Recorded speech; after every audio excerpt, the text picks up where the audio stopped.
Can I do a half pound of ham? Thank you.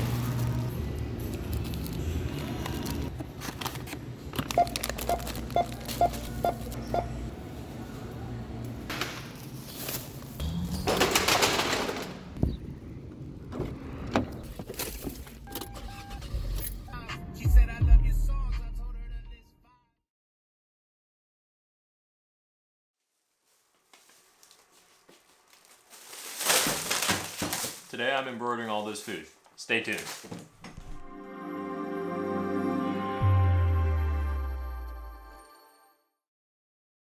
Alright guys, so I have everything laid out here. Here's all the foods I'll be embroidering. I'm going to try and keep everything within a 5.5 by 5.5 hoop. That way it'll just keep it simple for me. As for what I'm starting off with, I'm going to be doing the lettuce first. And what am I going to put on the lettuce? Well, of course, nothing else except for lettuce. That way I know what the food is without really having to touch it. I can read and it says lettuce. So we'll start with that, see how it goes. So for the most part, I'm going to do all my other food the same. For this lettuce, I'm using 2 sheets of tearaway stabilizer and getting that placed in the hoop. And my strategy here is probably just to float it, essentially just have it sitting on top. What you can do as well is use some kind of stabilizer, water-soluble stabilizer to throw on top. Because this is wet, I don't think that's going to work. So I'm just going to try and lay that on top as flat as I can on the fluffy or the leafy part. And kind of see how it goes.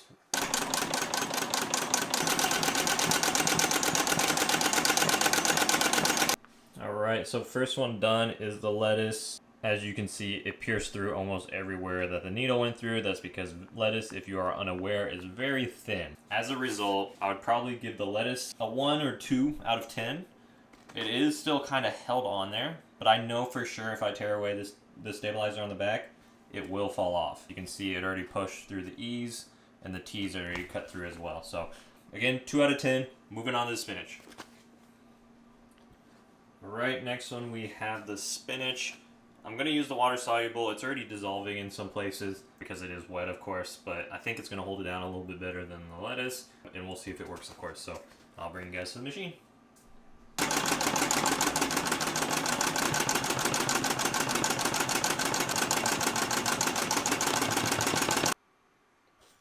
Alright, so for the spinach, not much better than the lettuce, and that's kind of to be expected because, again, it's very fragile.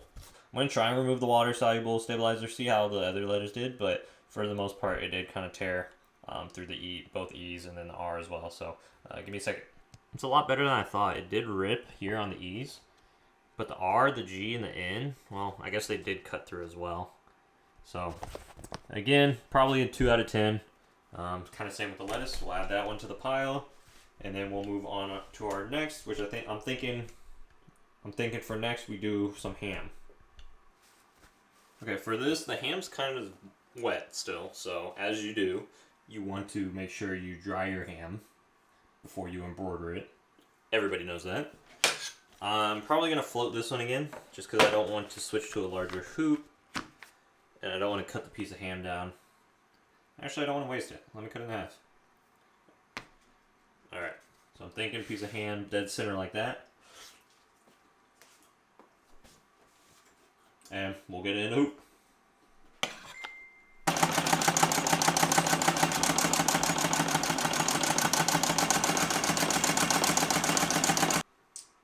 Alright, so we have the ham here.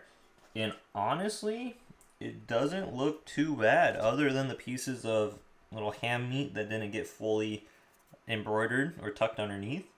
I think I could actually remove this stabilizer on the back of this without damaging the ham. So give me 2 seconds, I'm going to try and do that.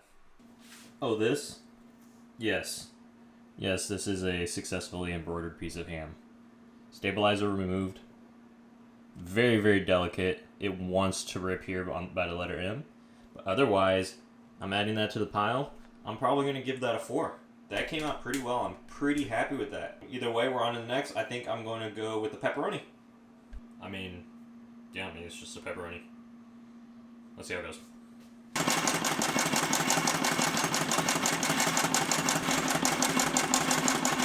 Alright, not too bad.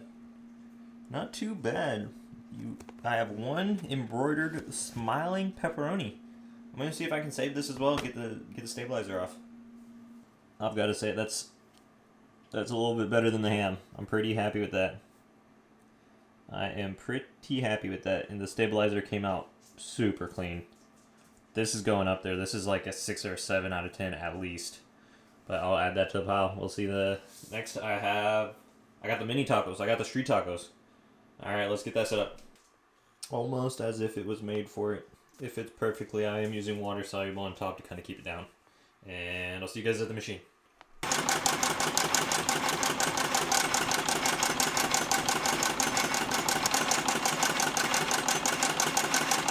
Alright, so I think this one came out pretty good. Obviously I have some experience with the tortilla, but I'm going to get all the stabilizer removed and cleaned up, and we'll have a finished taco, or tortilla. So we have this here. It is by far the cleanest one. No holes, no tears, nothing like that. Kind of up there with the pepperoni, but I think honestly this is probably going to be a 7 or 8 out of 10. So yeah, we got one more left. It is going to be the beef jerky. Again, we have the water soluble stabilizer, just kind of hold it in place and flatten it as much as I can. So see you guys at the machine again.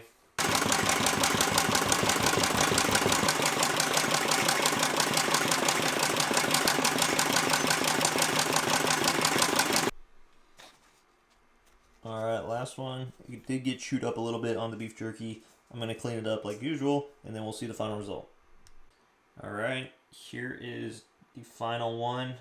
It is protein. I know it's hard to read there, but a lot of the stitches sunk in. But with that being said, it did stitch out pretty well. It cracked down the side here, but we did lose a lot of stitching here on some of the straight lines. So I'd probably give that maybe like a 5.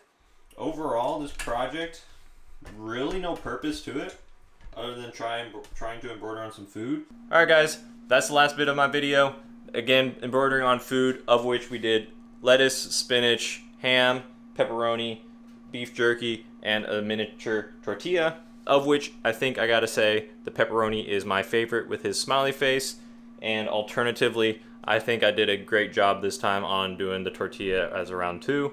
But with that being said, let me know what your favorite was, and thanks again for watching. Take care.